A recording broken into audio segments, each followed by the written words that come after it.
حرام مال په بچانو مخوري او خپل اولاد ته دینی تربیه ورکوي. دا یاد ساتئ په ورځ د قیامت به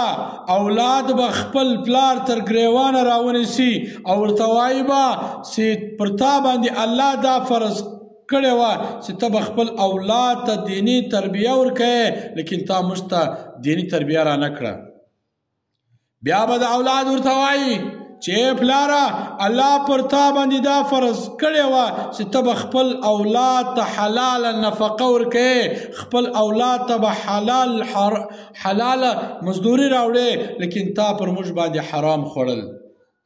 د هغه اولاد ده چې تا د ده دپاره درواغ ویل، تا د ده دپاره مسلمان ته دوکه ورکوله، تا د ده دپاره سود کوئ، غلا دې کوله، دنیا دې د حرامو په طریقه ګټله او دغه اولاد به په ورځ د قیامت تا تر ګریوانه رانیسي چې ای پلار جانه پر تا خو الله زما نفقه حلاله فرض کړې وه، تا پر ما باندې حرام ولې خوړل. هغه اولاد ما او تا تجارت ورزده کوو، کاروبار ورزده کوو، په دکان کې کښېنوو، مټر ورزده کوو، هر د دنیا کاروبار هغه ورزده کوو، ډاکټر زن جوړوو، وکیل زن جوړوو، هر کم چې د فایدې ما او ته هغه ورته جوړوو لیکن هغه ورته تیاروو، لیکن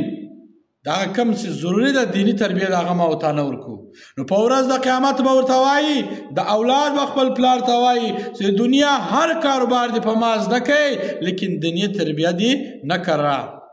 په ما دې دین نه کوي زده، په ما دې دا زده نه کوي چې دا جایز ده، دا حرام ده،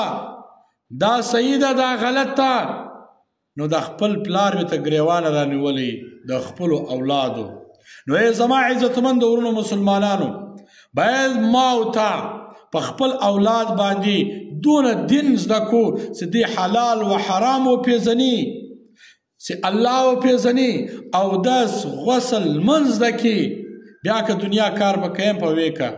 داسې اکثره ځوانان ستا د غسل طریقه نه ده ورته معلومه، داسې اکثره ځوانان ستا د جنازې لمونځ نه دی زده، داسې اکثره ځوانان ستا د جمعې او د اختر لمونځونه یې نه دي زده، داسې اکثره ځوانان ستا چې خپل لمونځ یې سم نه زده. نو دغه اولاد به په ورځ د قیامت هغه خپل پلار تر ګریوانه رانیسي چې پلاره مټر خو دې په رازده کوي، تجارت خو دې په رازده کوي، وکیل خو دې جوړ کړم، ماسټر خو دې جوړ کړم، ډاکټر خو دې جوړ کړم، لیکن حلال و حرام دی راونه شول، لمونځ دی پر ازده نه کوي، د غسل بیان دی پر ازده نه کوي، د جنازې لمونځ دی پر ازده نه کوي، د اختر او د جمعې لمونځ دی پر ازده نه کوي. نو دغه سوال به اولاد له پلاره کوي. باید موږ تاسې خپل اولاد ته دینی تربیه ور وښیو.